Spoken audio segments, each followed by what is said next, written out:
while they still can. Why not renounce your titles as Duke and Duchess? And what difference would that make? Welcome to Headline to Heartline. We are back at the palace threshold because the real story only appears when you connect the rooms, not when you peek into them one by one. In today's episode, we examine how King Charles's removal of Prince Andrew's royal titles reignited debate over whether Prince Harry and Meghan should lose theirs, showing that the monarchy's real crisis is not only about titles, but about consistency, accountability, and public trust in the crown's moral authority. First, the room everyone is staring at. King Charles has now stripped Prince Andrew of his titles and styles. The palace confirmed a formal process that removed the Prince style and the Duke of York peerage, with warrants issued under the royal prerogative, and Andrew's name taken off the roll of the peerage. He is now styled Andrew Mountbatten Windsor. It was an extraordinary modern step, one that reset the tone of consequence inside the family. And let's be clear about why that happened.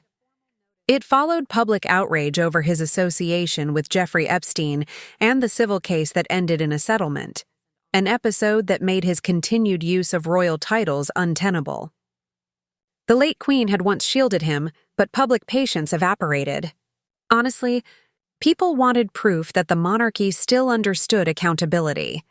The public has seen this pattern before, royal privilege meeting modern accountability, and the contrast between how Prince Andrew fell and how Prince Harry stayed standing is what now fuels the storm. Here is the hallway to Harry and Meghan, because this is where the internet has parked a question in blinking lights. Who are the next?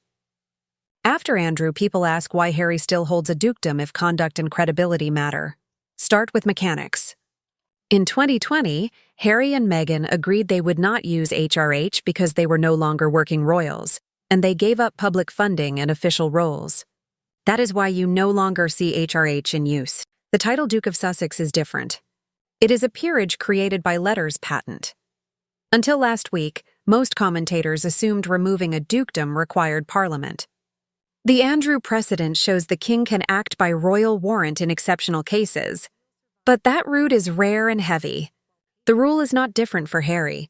The lever exists, but using it on him would be a far larger constitutional and political act than what was done to Andrew.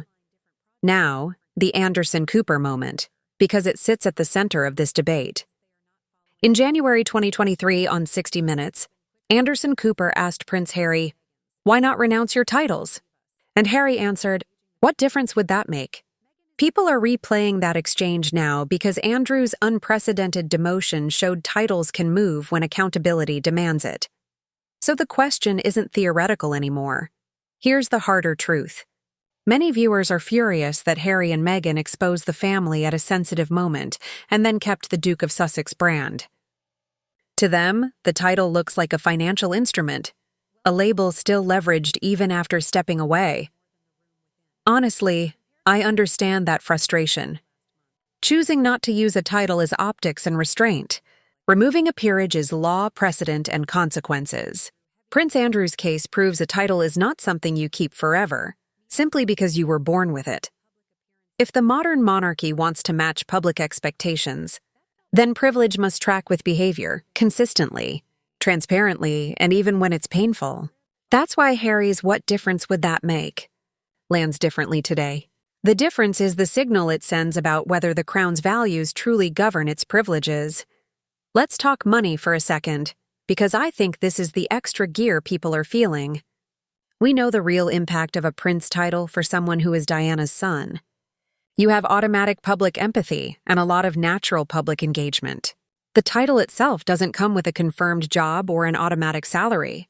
But in practical terms, it does carry premium value. Think of it as a golden key.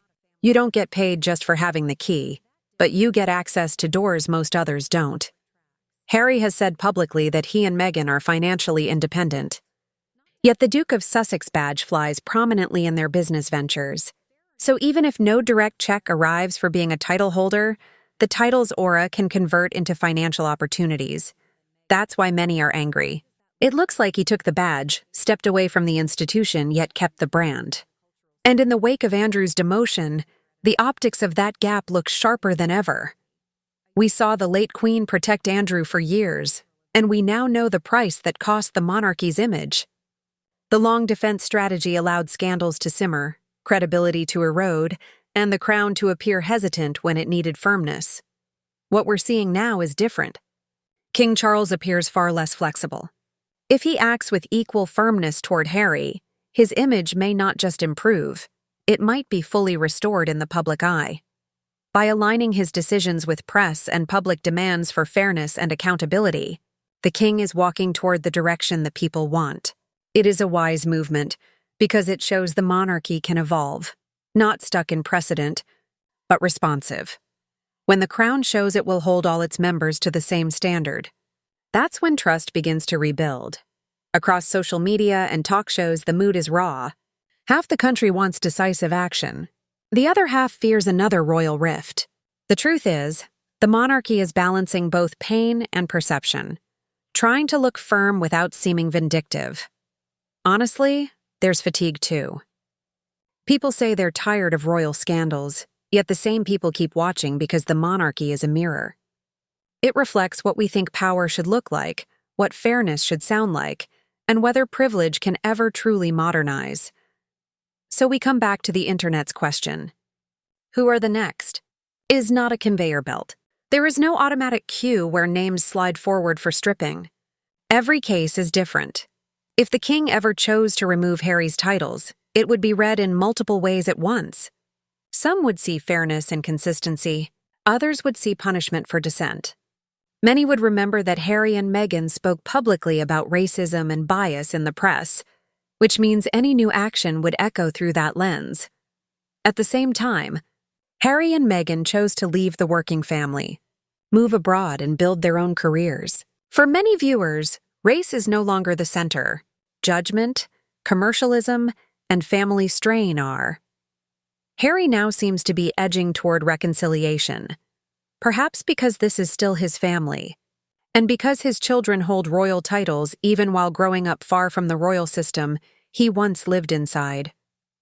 All of that feeds the bigger question, not just whether the crown can demand accountability, but whether it can balance that with repair and fairness in public view.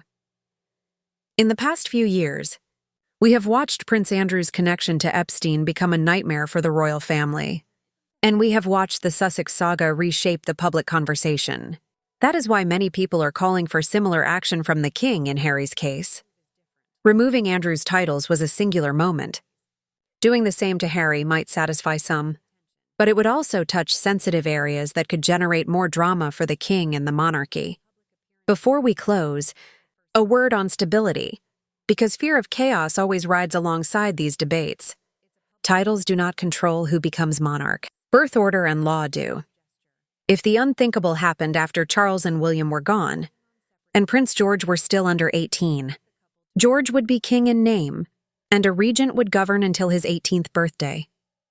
Under the Regency Acts, that regent is the next adult in the line who is eligible and based in the United Kingdom. If that person were ineligible, the role would pass to the next qualified adult. The machinery of continuity does not depend on whether a dukedom exists. Like and subscribe if clear context helps you breathe through the noise. It really does make a difference. So here is the spine of this story, tied together with the question everyone is asking. Prince Andrew's fall set a hard line. The Sussex debate is not about a queue. It is a test of consistency, proportion, and whether the monarchy can show both backbone and grace in a country that still wants to feel welcome on the balcony. If a decision ever comes for Harry, it will not be because he is next. It will be because the crown decides the institutional risk has crossed the same extraordinary threshold it judged in Andrew's case. And that decision, if it happens, will rewrite the royal story once again. Thank you for watching. We began at the threshold because good houses connect their rooms with honest corridors. Tonight we walked that hallway, and we end where we began, at the doorway. Because the real test of the monarchy now is whether everyone feels welcome to step inside, and whether those already inside remember who they're standing beside.